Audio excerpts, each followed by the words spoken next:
Ituturo ko lang po sa inyo kung paano mag-sell sa Call Financial Philippines na diretso sa bangko. So, meron tayong cash balance na 481.69 cents.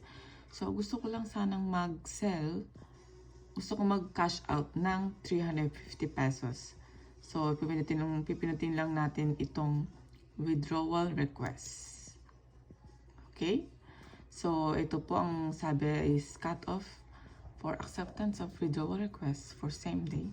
Processing will be 7 a.m. until further notice. Before proceeding with your withdrawal request, kindly make sure that the details of your enrolled bank account are updated.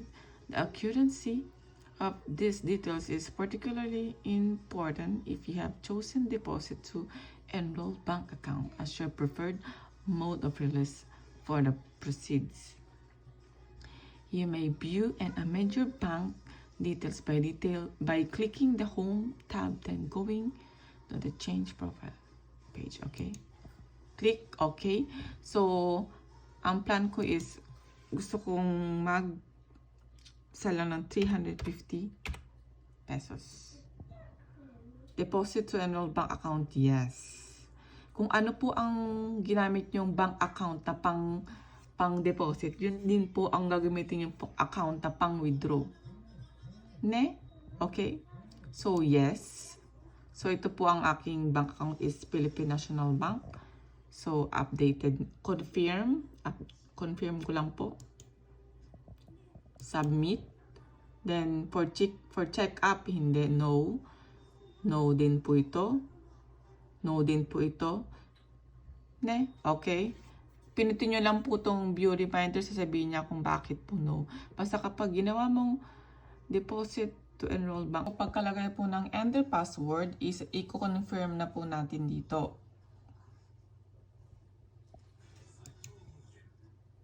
Ayan. Withdrawal request, 350 pesos. Ngayon po, Wednesday, October 15, ng 6:06 ng gabi. And close.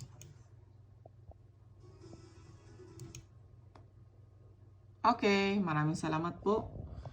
Thank you for watching. Maghihintay po tayo ng 2 days bago dumating ang